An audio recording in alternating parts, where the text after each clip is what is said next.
Bonjour à tous, on se retrouve aujourd'hui pour la vidéo de notre CSO à la Pelleras le 1er décembre. Donc sur ce CSO, nous avons emmené Marbo et Xao. Donc je prenais Marbo sur la Club 3 et ensuite ma maman devait le prendre en hors concours, donc sur la Club 3 également, pour faire son tout premier concours, donc son tout premier parcours à l'extérieur. Donc Marbo sur la détente était vraiment super calme, c'était assez étonnant parce que je pensais qu'il allait être un peu perturbé du fait que ce soit en manège, qu'il y ait quand même d'autres chevaux, c'est quand même un peu l'ambiance concours, tout ça. Mais au final il était vraiment très calme, ça s'est très bien déroulé. Juste à la fin de la détente, on a eu quelques difficultés sur l'Auxerre, il s'est arrêté 2 fois. Mais rien de très méchant. Ensuite on arrive sur le tour et comme vous pouvez le voir, il s'arrête dès le numéro 1 alors que je lui avais montré avant de commencer donc le numéro 1 vu qu'il était quand même assez regardant et imposant, mais il s'arrête quand même. Ensuite il le saute en se perchant assez fort, donc on continue le parcours. Voilà, il est assez hésitant et rebelote sur le 2, il se réarrête. Bon là cette fois sur le 1 je veux bien, là le 2 il était quand même en direction de la sortie, c'était un petit peu abusé entre guillemets. Donc nous revenons, il le saute, voilà une petite barre, c'est vraiment pas très grave, et rebelote sur le 3, il se réarrête, donc là, voilà, là, grosse incompréhension, c'est clairement la première fois qu'il fait ça. Après c'est vrai que c'était aussi la première fois qu'il sautait cette hauteur-là en concours, donc peut-être il était un peu surpris. C'est vrai que le numéro 1 jaune comme ça c'était assez regardant, donc peut-être que c'est juste ça qui l'a dérangé, on ne sait pas trop. Donc ensuite il est évident que ma mère n'allait pas faire le parcours puisque voilà, c'était assez mal engagé, donc du coup on a pris la décision que je fasse le tour à sa place. Et donc il saute le numéro 1, le numéro 2 aussi, le numéro 3 ça passe également, mais on voit quand même qu'il est assez fortement regardé, donc d'ailleurs je lui fais une grosse caresse. On continue le tour, donc là on avait beaucoup plus de galop que sur le premier parcours, donc ça se passe beaucoup mieux. Voilà, il est enclenché, une fois que c'est parti, donc ça se passe assez bien. Bon voilà, là j'avais clairement l'impression d'aller à fond alors que sur la vidéo c'est pas si choquant que ça, mais bon. Voilà, donc le 5 passe bien également. Ensuite le 6, donc c'était le premier soubassement, donc là je me méfie un petit peu. Voilà, c'était en plus il y a eu pas mal de refus sur cet obstacle là car dos à la porte. Au final il a regardé mais il l'a passé. Ensuite je remets le galop, je prends bien le temps de faire le tour. Voilà, je prends pas du tout les options, et là on arrive sur le double et il s'arrête. Je pense qu'il a été un peu surpris par l'espèce de caisse bleue qui était contre la lisse, donc en fait c'était le soubassement pour la Club 2 tout simplement, et je pense que ça a été un petit peu regardant le fait d'arriver sur une combinaison à côté du soubassement et en plus le long de la lisse. Je pense que ça a été un peu la chef tout entre guillemets, donc voilà, je lui ai fait une grosse caresse en lui disant c'est bon, tu ne vas pas mourir, tu vas pas te faire manger par les obstacles. Et ensuite on revient, il casse 2 foulées, ça c'est pas très grave, il se dépatouille. La palanque, aucune hésitation, très bien aussi. Ensuite nous arrivons sur le 10, un Auxerre dos à la porte, il l'a très bien fait. Et pour finir nous avions le 11 avec un autre soubassement, donc là pareil, hop, il hésite, il a sauté assez fort mais il l'a fait. Donc quand même assez contente de ce deuxième parcours qui était très correct. Après c'est vrai qu'on a été un peu surpris quand même pour le premier tour, mais bon c'était peut-être le manque d'expérience, on va mettre cette carte là. Donc ensuite j'ai enchaîné avec Xao donc sur la Club 1. Donc la détente s'est très bien passée aussi, il était assez calme mais assez dans le jus quand même. Donc très bien, voilà, tout s'est très bien passé.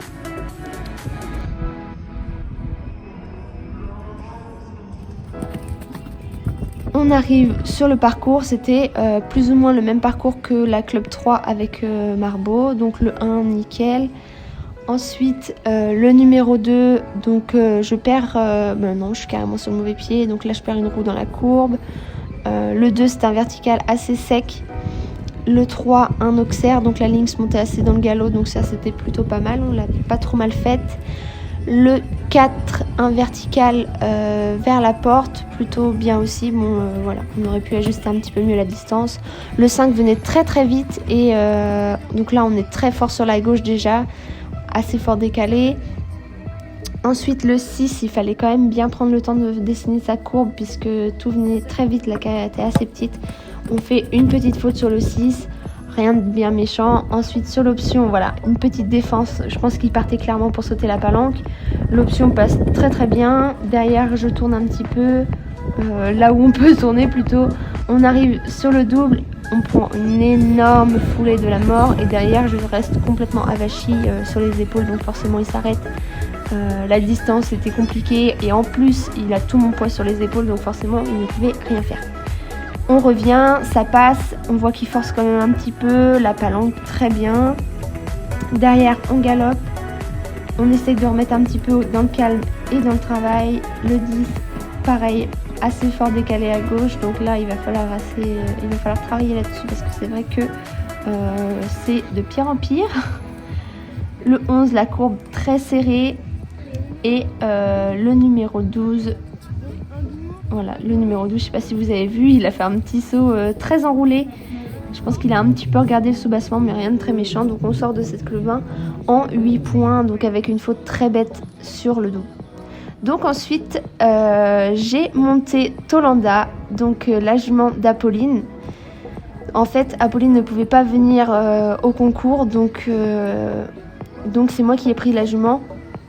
Jusqu'au dernier moment, on ne savait pas si elle pouvait le faire ou pas, donc c'est pour ça qu'on a fait le changement de cavalier sur le terrain. Donc vraiment la détente, ça m'a fait extrêmement bizarre, car c'est vrai que Toto est quand même très spécial au niveau des allures. Même dans la façon de monter, ça n'a rien à voir avec Exao. Avant que Apolline l'achète, elle appartenait au club. Et donc j'avais eu l'occasion de la monter une fois, je crois il y a genre 4 ans. Donc je l'avais pas remontée depuis, donc c'est vrai que ça a été assez difficile la transition Exao Toto en une fois. Et au final, le parcours se passe très bien comme vous pouvez le voir. Vraiment, je me suis éclatée. Autant à la détente, je vais pas vous mentir, à la détente, j'ai vraiment pas du tout aimé. J'avais même l'impression qu'elle était boiteuse alors qu'en fait non, c'est juste ses allures. Donc vraiment ça m'a fait vraiment bizarre et au final sur le parcours vraiment je me suis éclatée, vraiment j'ai vraiment pris beaucoup de plaisir sur ce parcours. Elle était vraiment super, elle a tout bien fait, très gentille, toute mignonne, voilà, elle est trop chou et vraiment elle a beaucoup de qualité, ouais, elle a un geste assez exceptionnel, elle peut sortir des foulées dans un pied sans aucun souci, vraiment elle est cool, elle est vraiment cool. Et donc là, la club 1, donc c'était la club 1, je l'ai même pas dit, se passe très bien. Nous passions donc en dernière de l'épreuve et il n'y avait pas de sans faute. Donc à ce moment-là, je le savais pas en fait. Moi, j'ai pas du tout fait attention aux autres concurrents. Et donc on réalise un tour sans faute. Voilà, très très contente. Je m'y attendais absolument pas vraiment quand je suis sortie de la détente. Je me suis dit bon, on va essayer de pas faire trop de conneries. Et au final, ça s'est vraiment super bien passé. J'ai vraiment adoré. Donc, vraiment, merci à Pau pour le prix de Toto. C'était vraiment super cool. J'ai vraiment adoré. Donc, nous remportons l'épreuve puisque nous sommes le seul sans faute.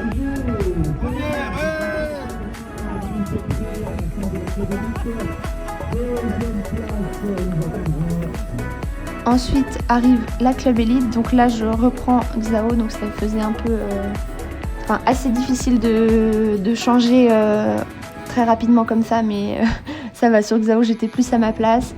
Donc sur la club élite, ça n'a pas été tout à fait la même histoire, vous allez le voir tout de suite. Donc le 1 passe assez bien, ensuite là je devais remettre plus de galop, chose que je n'ai pas faite. Par contre j'évase un petit peu plus ma courbe, mais ça ne suffit pas, voilà, on se prend clairement la barre dans le genou. Le 3 passe très bien. Ensuite arrive le numéro 4, voilà, assez proche et le genou reste complètement en dessous, on voit qu'il le prend totalement dans le genou. Le 5, voilà, grosse frayeur sur le 5, ma botte emporte le chandelier qui fait tomber la barre. Voilà, on était déjà très fort décalé sur la gauche sur la club 1, donc là forcément sur la club élite, puisque je n'ai pas rectifié le tir, c'était encore pire. Le 6, il s'est fortement perché, donc là clairement à ce moment-là il n'y avait rien qui n'allait. Donc je m'arrête, j'hésite clairement à abandonner, je me dis que Le week-end prochain, nous étions au salon. Je me dis qu'il faut quand même qu'on se bouge un peu le cul. Donc là, vraiment, on repart et on met le turbo entre guillemets. Voilà, tout de suite, ça fait un saut un petit peu dans l'effort, mais derrière, je galope. Je ne prends pas du tout les options puisque déjà je n'avais pas de galop, donc je risquais pas de prendre les options. Le double, voilà, un gros effort quand même pour le sortir. Ensuite, le galop est présent, donc il arrive quand même à se dépatouiller des places qui ne sont pas très bien gérées par ma part. Là, clairement, j'ai pas trop géré ce parcours. Le 10, pareil, un petit pied, ça se décale à gauche. Vraiment pas joli. Ensuite, la courbe pour aller sur le 11, très serré. Au final, ça sort assez bien. Il fait un saut correct. Derrière, on tourne car passer derrière, ça faisait vraiment une courbe très bizarre. Et le 12 passe bien aussi. Donc vraiment déçu pour ce début de parcours. Puisque derrière, on voit une fois que je remets le galop, ça passe tout de suite beaucoup mieux. Donc assez déçu dans l'ensemble de ce parcours. Et ensuite, je reprends Tolenda pour la Club Elite. Donc là, c'était mon 6e tour. Du coup, avec les 2 tours de Marbo, c'est vrai que là, je commençais vraiment à fatiguer. Je commençais à ne plus trop assumer le parcours. Je fais une énorme Georgette sur le numéro 2. Donc forcément, elle a beau être très gentille, ça ne passe pas. Le 3, pas terrible non plus. Le 4 derrière, c'est beaucoup mieux. Voilà, on commence un petit peu à se remettre dedans. Le numéro 5, ça sort. Un petit peu de travers, donc je rectifie à l'intérieur, mais ça sort et elle le saute très bien. Ensuite, le numéro 6 qui sort fort également. Voilà. Et derrière, le parcours va s'arrêter tout de suite puisque mon téléphone s'est éteint avec le froid et la journée de concours. Voilà, la batterie était HS. Donc en gros, derrière ce qui s'est passé après le vertical, je me suis faite littéralement trimballer. Donc je savais pas trop comment réagir. Donc j'ai pris vraiment le gros boulevard pour aller sur le double. Donc on arrive assez fort dans le double. Elle prend la sortie parce que j'arrive trop fort. Ensuite, la palanque passe bien, le 10 passe bien, le 11 aussi nickel et le 12 nickel. Donc on sort de la Club Elite en 2 barres. J'étais quand même assez contente, mais à la fois déçue parce que le tour de Club 1 était vraiment beaucoup plus beau, beaucoup mieux monté. Mais pour l'avoir pris au pied levé, c'était quand même pas trop mal. J'étais très contente de l'avoir monté. Donc vraiment merci à Pau pour me l'avoir prêté. Et je vous dis à très bientôt dans une nouvelle vidéo.